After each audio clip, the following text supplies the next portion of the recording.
ওকে ধন্যবাদ জানাই। Demand commerce education coaching সেন্টারের পক্ষ থেকে আমি সঞ্জয় স্যার, সবাইকে শুভেচ্ছা এবং স্বাগতম।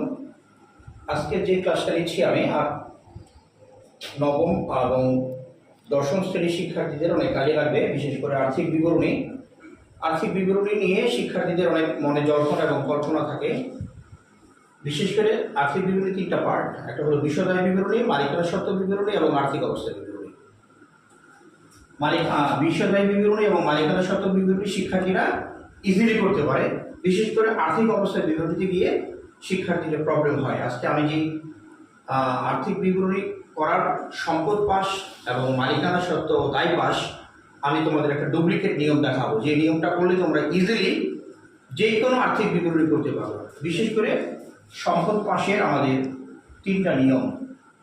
এক নম্বর নিয়ম হলো যে রেওয়ামিলের ডেবিট পাশে যে সমস্ত সম্পদগুলো আছে এগুলো আমাদের বসাই দিতে হবে। তাহলে আমরা জানি আর্থিক বিবরণী আর সম্পদ পাশের চারটা হেডিং।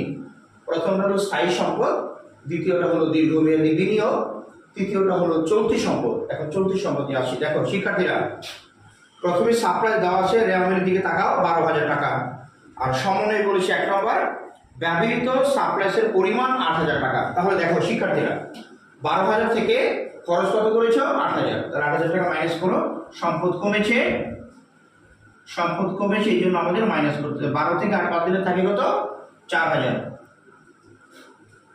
এখন দেখো শিক্ষার্থীরা, একটু আমরা বর্ধিত সমীকরণের দিকে তাকাই। তোমরা যদি এটা দিয়ে, এই বর্ধিত সমীকরণ দিয়ে যদি আর্থিক বিবরণী তোমরা মিলিয়ে করো, যে কোনো আর্থিক বিবরণী তোমরা খুব ইজিলি করতে পারবা। তার প্রমাণ একটু দেখাই।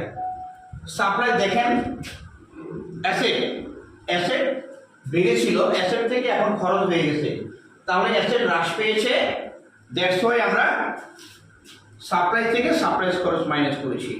রেওয়ামিলের দিকে দেখো শিক্ষার্থীরা, দেখো আর কোনো সম্পদ আছে কিনা? নাই। ডেবিট পাশে আর কোনো সম্পদ আছে? এখন তাকাও, আমরা জানি সম্পদ পাশে আর্থিক অবস্থার বিবরণী করার তিনটা নিয়ম। এক নম্বর নিয়ম, ডেবিট পাশের সম্পদগুলো বসাবা। 2 নম্বর নিয়ম দেখো শিক্ষার্থীরা, এখন আমরা দেখব সমন্বয়ে সিক্রেট অ্যাডজাস্টমেন্ট এবং ওপেন অ্যাডজাস্টমেন্টে খরচের অগ্রিম আছে কিনা। তাকাও, এক নম্বরটা বড় দেখো, ব্যবহৃত সাপ্লাইসের পরিমাণ, এটা আমরা 2 বার ইউজ করেছি, বাদ। অগ্রিম বিমা 3 বছরের জন্য, এটা আমরা 2 বার করেছি, শেষ। 5 জন ক্লায়েন্টের প্রত্যেকে 1,000 টাকা করে প্রদত্ত সেবা এখনো লিপিবদ্ধ করা হয়নি।